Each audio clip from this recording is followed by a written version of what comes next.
المكرونه بقى دي انا مش بحبها، لا انا بعشقها بجد، فظيعه، طعمها تحفه وريحتها تحفه وسهله جدا جدا. هنعملها في طاسه واحده بس. هنا عندي زبده وحطيت عليها زيت، وحطيت بصلايه مفرومه صغيره، شوحتها لحد ما اخدت لون، وحطيت فص توم وقلبتها لحد بس ما ريحه التوم طلعت والبصله دبلت شويه.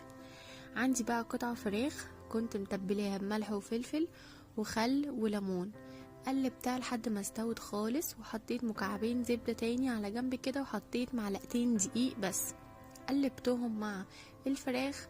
وبعد كده حطيت كوبايتين بس من اللبن وقشطة اللبن، بتديها تست وطعم حلو جدا.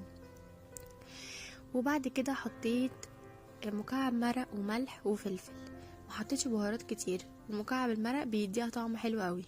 بصوا القوام بقى حلو قوي. حطيت مكرونه مسلوقه وقلبت. هنا بقى